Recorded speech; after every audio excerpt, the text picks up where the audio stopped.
መንፈስ ቅዱስ ሰዎች በተወደደው ክርስቲያናዊ ሕይወታችን እንደምን ቆያችሁ? እንደምን ሰነበታችሁ? እንደምን አረፈዳችሁ? አሜን። አምላካችን እግዚአብሔር ሁላችንንም ሁለት በቤት ስለረዳን እንድናመሰግነው ስለፈቀደልን ቅዱስ ቃሉን እንድንሰማ እንድንማማር ስለረዳን ስሙ የተመሰገነ ይሁንልን።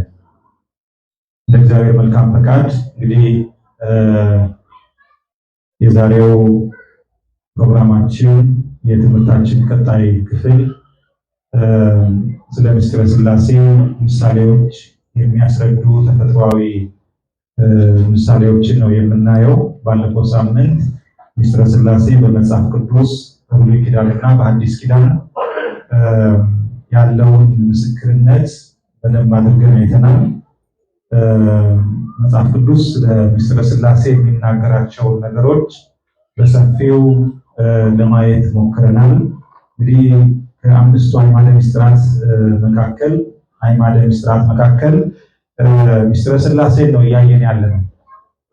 ምስጢረ ሥላሴ እጅግ ሰፊ ትንታኔ ያለው ጥልቅ ትምህርት ያለው የትምህርት ክፍል ነው። ከጊዜያችን አንጻር በጥቂቱ ለእኛ መረዳት ያለብንን ማወቅ ያለብንን ነገሮችን ነው እያየን ያለነው። ሰፋ ያለውን በተለይም ደግሞ ብዙ ምርምር ያለበትንና ትንሽ ተለቅ ያለው ነገር ላይ አልገባንም። በመጠኑ ለእኛ አይምሮ በሚመችና በሚመጥነን ልንረዳው በሚገባን መልኩ በእኛ ደረጃ ስለ ምስጢረ ሥላሴ ማወቅ የሚገባን ነገሮችን ለእናንተ በማቅረብ ላይ ነው የምንገኘው። ስለዚህ ዛሬ ምስጢረ ሥላሴን የሚያስረዱ ምሳሌዎች አባቶቻችን በልዩ ልዩ ምሳሌ ትምህርት ሃይማኖትን መስለው ያስተምራሉ። ብዙ አይነት ምሳሌዎችን እየተጠቀሙ ትምህርት ሃይማኖትን ያስተምራሉ። እነዚህ ምሳሌዎች በተለይም ደግሞ ስለ ምስጢረ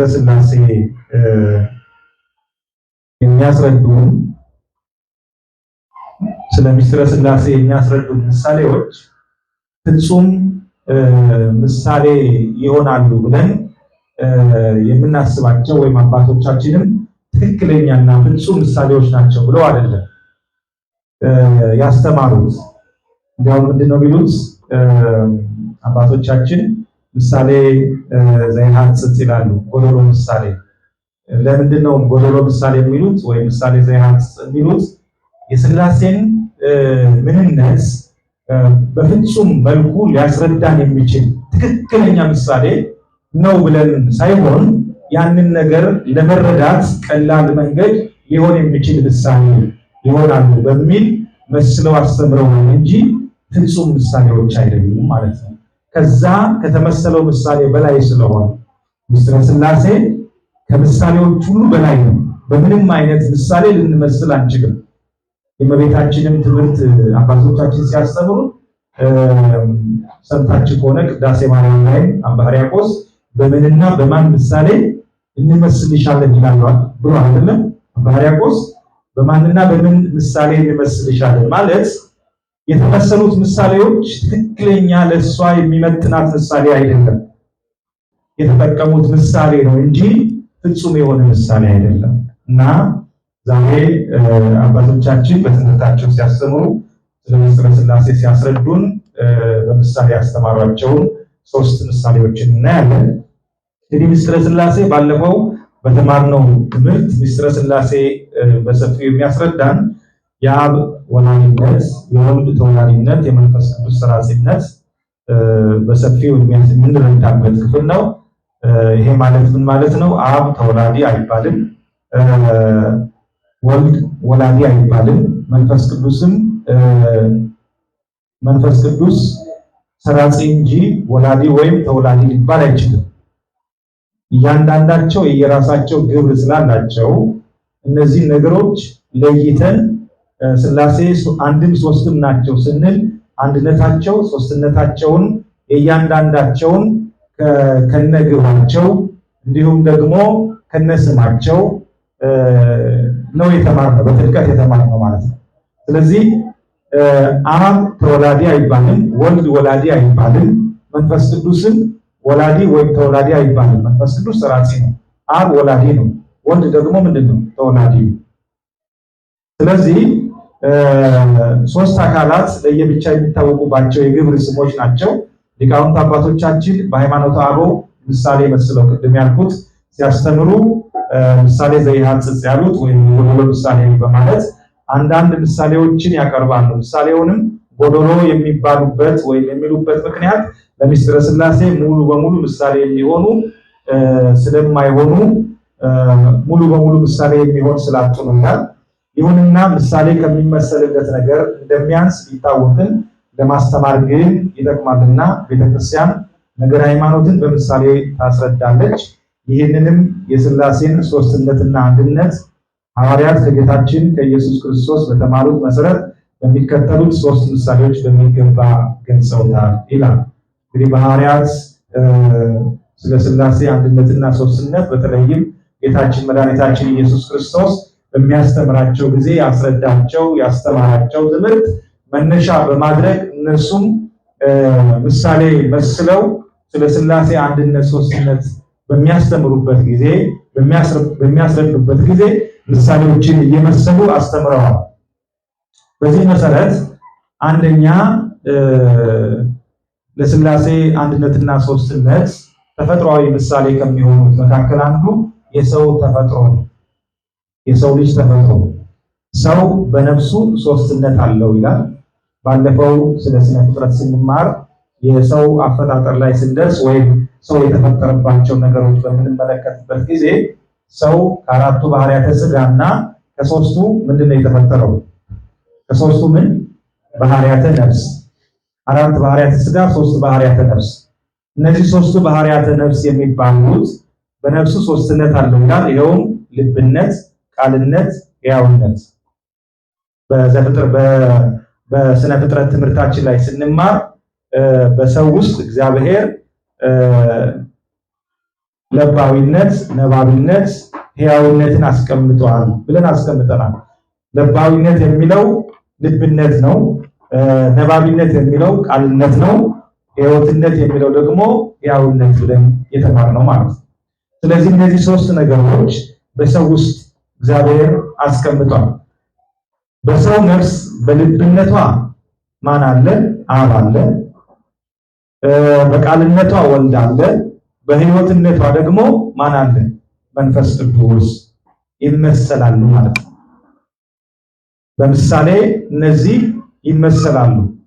ባለፈው ስለ ምስጢረ ሥላሴ የመጀመሪያው ክፍላችን ላይ ስንማር በአብ ልብነት፣ በወልድ ቃልነት፣ በመንፈስ ቅዱስ ሕይወትነት ሁነታትን ስንማር በዚህ መልኩ ተመልክተን አይተናል። የአብ ልብነት አለ፣ የወልድ ቃልነት። አብ ብዙ ጊዜ በልብነት፣ ወልድ ደግሞ በቃልነት፣ መንፈስ ቅዱስ በሕይወትነት ወይም በእስትንፋስነት የሚገለጹ ናቸው። ስለዚህ በሰው ነፍስ በልብነቷ አብ፣ በቃልነቷ ወልድ፣ በሕይወትነቷ መንፈስ ቅዱስ ይመሰላሉ።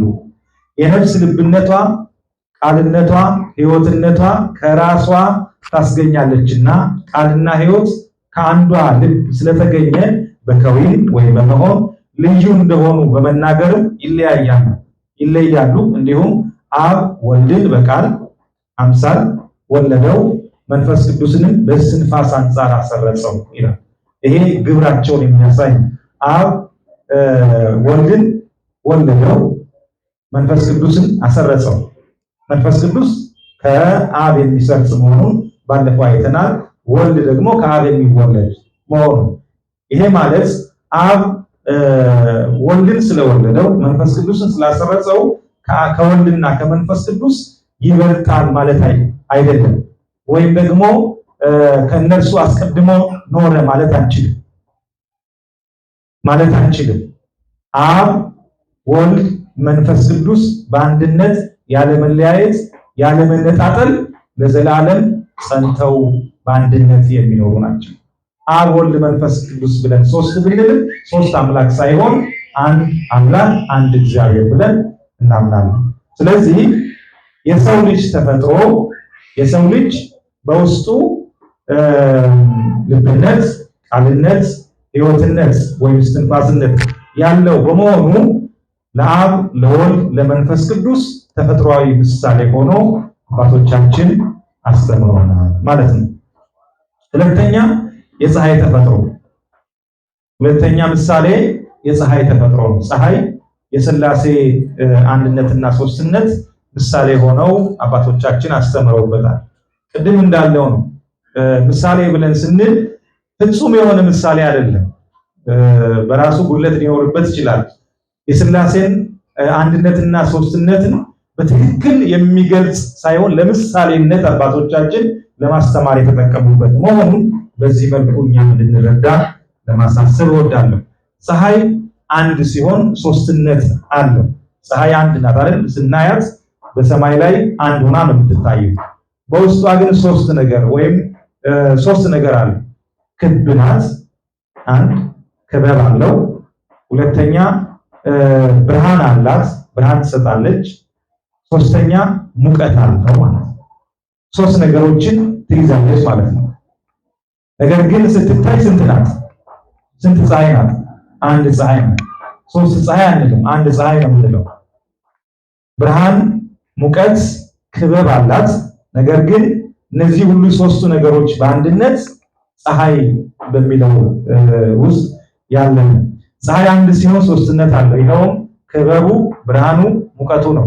በክበቡ አብ፣ በብርሃኑ ወልድ፣ በሙቀቱ መንፈስ ቅዱስ ይመሰላል። እንግዲህ ክበብ ባልነው ወይም በክብነቱ አብ ይመሰላል። ብርሃን ባልነው ወልድ ኢየሱስ ክርስቶስ ይመሰላል። ብርሃንህን ላክ እያሉ ነቢያት ብዙ ጊዜ በትንቢት መልክ ተናግረዋል አይደለም? ኢየሱስ ክርስቶስ ብርሃን ኑ በብርሃኑ ተመላለሱ እያል ቤተክርስቲያናችን ታስተምራለች አይደለም? ብርሃን ብዙ ጊዜ በወልድ ኢየሱስ ክርስቶስ ይመሰላል።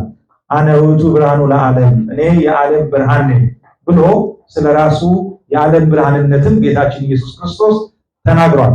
ስለዚህ በብርሃኑ ወልድ ኢየሱስ ክርስቶስ ይመሰላል። በሙቀቱ ደግሞ መንፈስ ቅዱስ በሙቀቱ በሚሞቀው በፀሐይ ሙቀት የሚመሰለው መንፈስ ቅዱስ ነው። አብ ፀሐይ፣ ወልድ ፀሐይ፣ መንፈስ ቅዱስ ፀሐይ፣ አሐዱ ውእቱ ፀሐይ ጽድቅ ዘላይለው ሁሉ ቅዱስ አባ ሕርያቆስ በቅዳሴው ላይ እንዳስቀመጠው ማለት ነው። እንግዲህ ሶስት ፀሐይ እንደማንል ሶስቱንም አብ ወልድ መንፈስ ቅዱስ ብለን ሶስት እግዚአብሔር እንደማንል አንድ አምላክ እንደምንል አብ ፀሐይ ነው፣ ወልድም ፀሐይ ነው፣ መንፈስ ቅዱስም ፀሐይ ነው ብሎ በፀሐይ እንደሚመሰሉ ቅዱስ ሕርያቆስ አስቀምጧል። እነዚህ ሶስቱ በአንድ ላይ መኖራቸው አንድ ፀሐይ እንጂ ሶስት ፀሐዮች አያስብላትም። ሶስት ፀሐዮች አያስብላትም። ስንት ፀሐይ ናት? አንድ ፀሐይ ናት ማለት አንድ ፀሐይ፣ ነገር ግን ሶስት ነገሮች በውስጧ ያሏት። ያ ማለት ቅድም እንደጠቀስነው ክበቡ፣ ብርሃኑ፣ ሙቀቱ። በክበቡ ማን ይመሰላል ብያቸዋለሁ። ማን ይመሰላል? በብርሃኑ ማን ይመሰላል? ወልድ። በሙቀቱ ማን ይመሰላል? መንፈስ ቅዱስ ይመሰላል ማለት ነው። እነዚህ ሶስቱ በአንድ ላይ መኖራቸው አንድ ፀሐይ እንጂ ሶስት ፀሐዮች አያስብላትም። ከፀሐይ ክበብ ብርሃኗና ሙቀቷ ያለ መቀዳደም እንደሚገኝ እንዲሁ ከአብ ወልድ ተወለደ መንፈስ ቅዱስም ሰረጸ፣ ይህም ያለ መቀዳደም ያለ መበላለጥ ነው። ቅድም ያልኩት ነው። አብ ወልድን ወለደው ስንል፣ ወልድ ከአብ ተወለደ ስንል በመካከላቸው መቀዳደም የለም። እንደ ሰው ልጆች አብርሃም ይስሐቅን ወለደው ስንል አብርሃም ከይስሐቅ ይበልጣል አይበልጥም? ይበልጣል? በእድሜ ይበልጣል አይደል? በጊዜ ይበልጣል። አብርሃም ከይስሐቅ ቀድሞ የተገኘ ነው፣ ቀድሞ የተወለደ ነው። በአብና በወልድ መካከል ግን ይሄ መቀዳደም የለም። ወልድ ከአብ ተወለደ፣ አብ ወልድን ወለደው ስንል ያለ መቀዳደም። ልደቱስ እንደምንድን ነው ብንል እኛ አናውቅም። በዚህ ላይ መመራመር አንችልም፣ መድረስ አንችልም፣ መግለጽ አንችልም። መቼ ተወለደ አናውቅም፣ ዘመኑ አይቆጠርለትም። ስለዚህ መቀዳደም የለም። መንፈስ ቅዱስም ከአብ ሰረጸ ስንል መንፈስ ቅዱስ እስከሆነ ጊዜ ድረስ ከአብ ሳይሰርጽ ቆይቶ ከሆነ ጊዜ በኋላ ሰረጸ የምንለው አይደለም።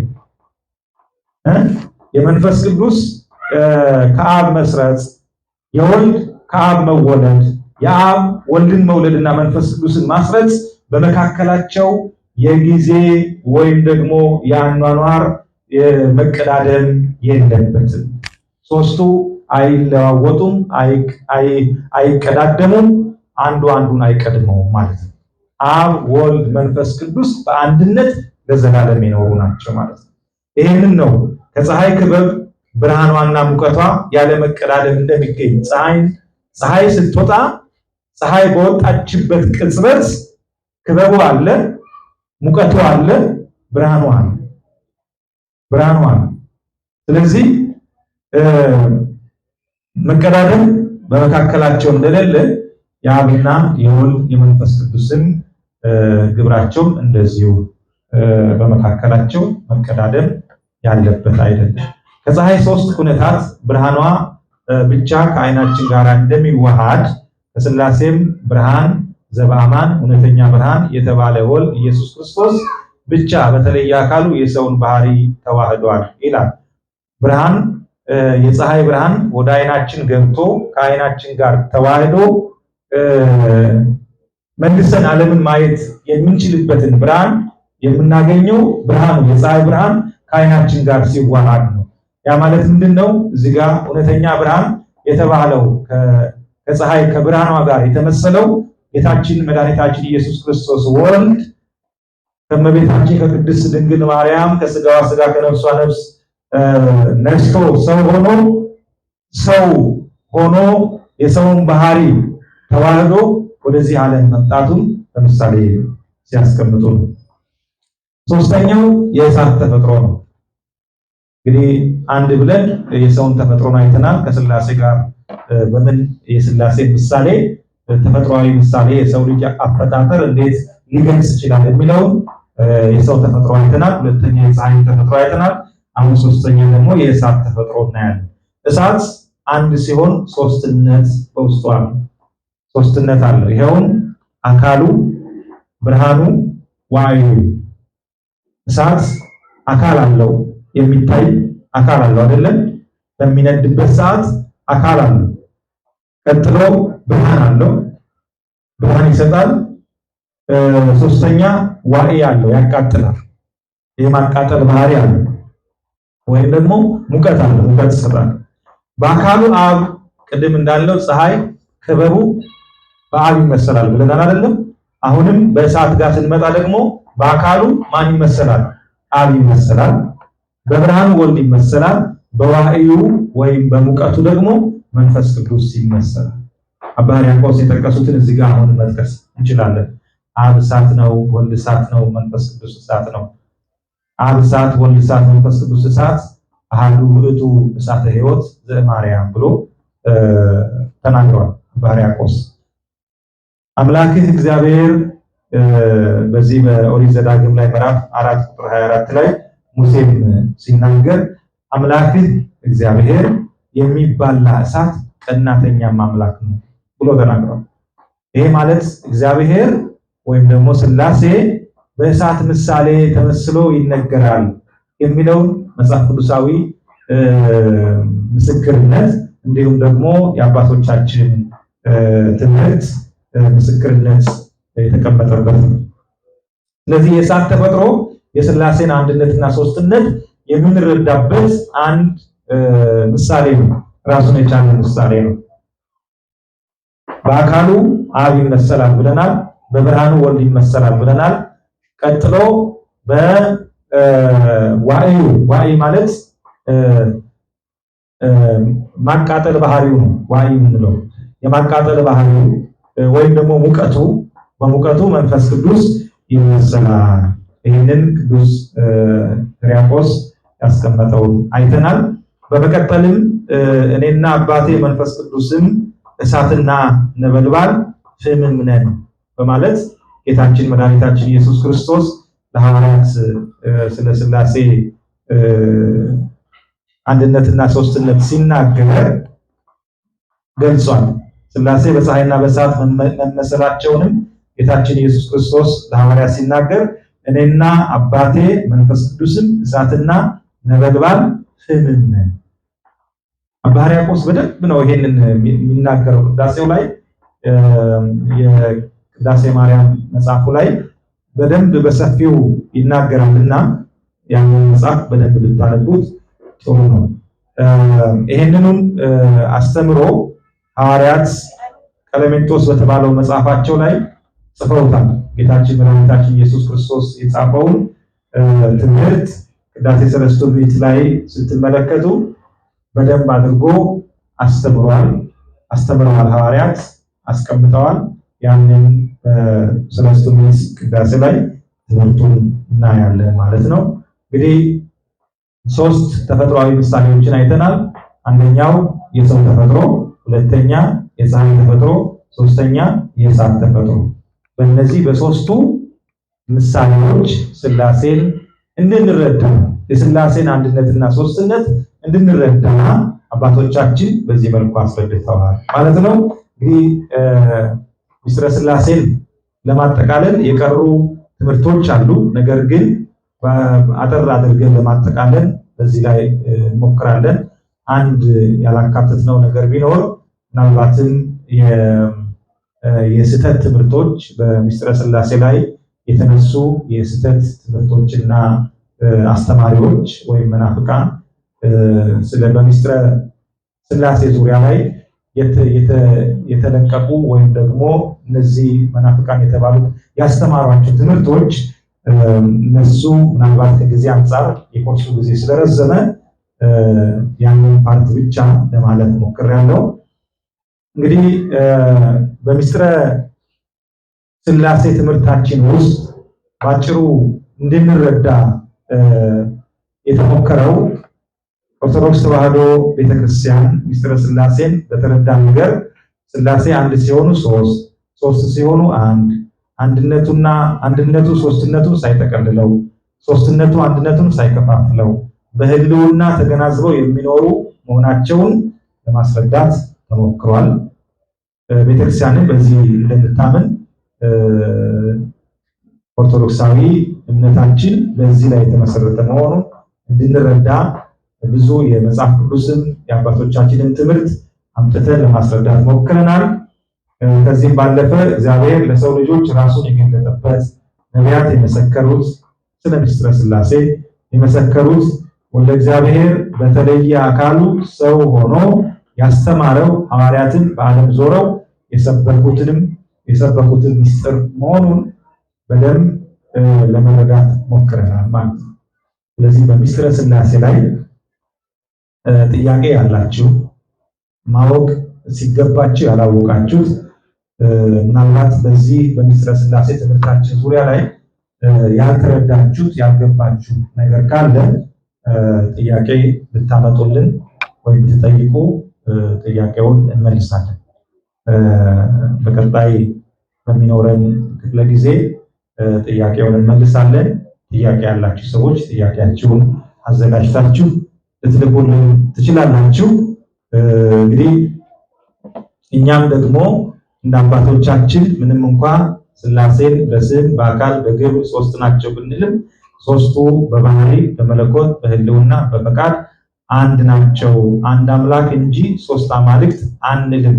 አብ ወልድና መንፈስ ቅዱስ ፍጹም አካል ፍጹም ገጽ አላቸው፣ ነገር ግን በህልውና አንድ ናቸው ብለን ምን እንላለን? እናምናለን ማለት ነው። ይሄ የምስጢረ ሥላሴ ትምህርታችን መቋጫ አረፍተ ነገራችን ይሄ ነው ማለት ነው። በተማርነው ትምህርት መሰረት በተረዳነው መሰረት ምስጢረ ሥላሴ ስንማር የተረዳነው እዚህ ጋር በማጠቃላይ የተቀመጠችው ሐሳብ አጠር ባለ መልኩ በዚህ መልኩ ሥላሴን እናምናለን ማለት ነው። ምስጢረ ሥላሴ ትምህርታችን በዚህ ይጠናቀቃል። በመቀጠል ወደ ምስጢረ ሥጋዌ እንገባለን ማለት ነው። ሰዓታችን ገና ስለሆነ ጥቂት ወደ ምስጢረ ሥጋዌ ገብተን ወደ ቀጣዩ ሳምንት እንሸጋገራለን። እንግዲህ ምስጢረ ሥጋዌ ስለ ጌታችን ስለ መድኃኒታችን ስለ ኢየሱስ ክርስቶስ ሰው መሆን የሚናገር በጠቅላላ ስለ ስጋዌው በስጋ ዘመኑ ለሰው ልጆች ያደረጋቸውን ሰው ሆኖ በሰውነት ውስጥ ያሳለፋቸውን ነገሮች በሙሉ የሚተርክልን የሚያስተምረን የምንረዳበት ትምህርት ምስጢረ ስጋዌ ይባላል። ምስጢረ ስጋዌ ስንረዳ በመጀመሪያ ከቃሉ ትርጓሜ እንነሳለን። ስጋዌ የሚለው ቃል ተሰገወ ሰው ሆነ ካለው የግዕዝ ቃል የተገኘ ነው። ጌታችን መድኃኒታችን ኢየሱስ ክርስቶስ ሰው ሆነ ስንል ተሰገወ ቃል በመጀመሪያ ቃል ነበረ፣ ቃልም እግዚአብሔር ነበረ እያለ ወንጌላዊ ዮሐንስ የሚጠቅስለት ያ ቃል በመጨረሻም ዘመኑ ሲደርስ ከእመቤታችን ከቅድስት ድንግል ማርያም ከስጋዋ ስጋ ከነፍሷ ነፍስ ነስቶ ሰው ሆነ ስንል ስጋዌን ያሳያል። ምስጢረ ስጋዌ ከዚህ ይጀምራል ማለት ነው። ስለዚህ ምስጢረ ስጋዌ ማለት ሰው የመሆን ምስጢር ማለት ነው። ሰው የመሆን ምስጢር። ምስጢረ ስጋዌ ምስጢር የተባለበት ምክንያት እንግዲህ እንደሌሎቹ ምስጢረ ሥላሴ ምስጢር የተባለበትን ባለፈው አይተናል። በአጠቃላይ አዕማደ ምስጢራት ለምን ምስጢራት ተባሉ የሚለውንም በሰፊው አይተናል፣ ተመልክተናል።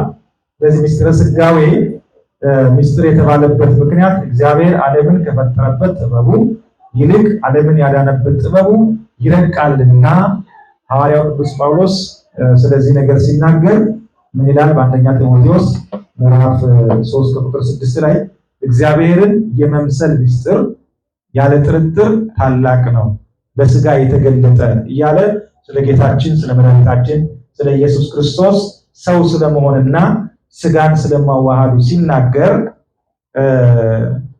ምን ያህል ምስጢር እንደሆነ ይናገራል። አባቶቻችንም ያው ለዚህ ነው እግዚአብሔር ዓለምን ከፈጠረበት ጥበቡ ሰው የሆነበት ጥበቡ ይበልጣል ይረቃል ይላሉ። ምስጢርነቱን የሚያሳይ ነው።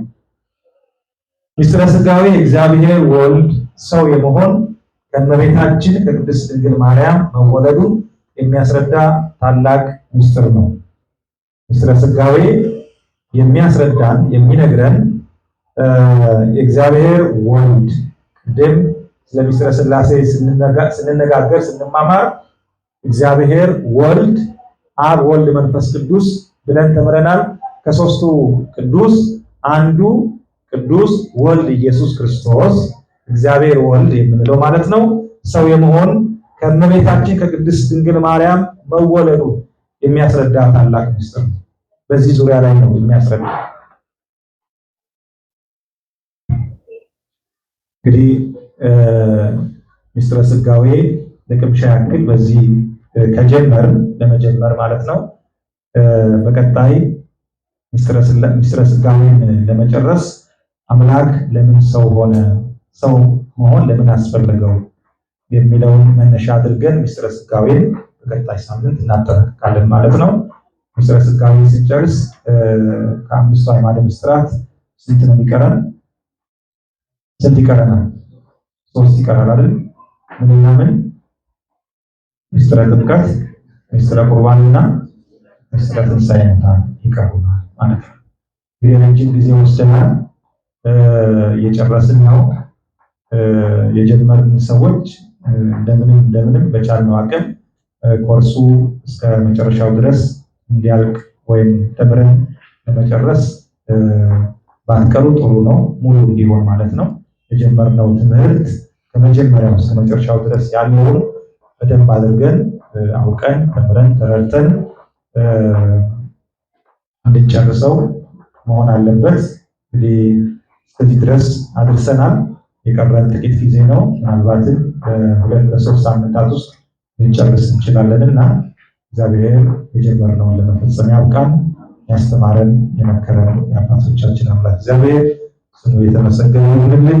በተማርነው ትምህርት 30፣ 60፣ 100 ያማረ ፍሬ እንድናፈራ እግዚአብሔር ሁላችንን ይርዳን። ወስብሐት ለእግዚአብሔር።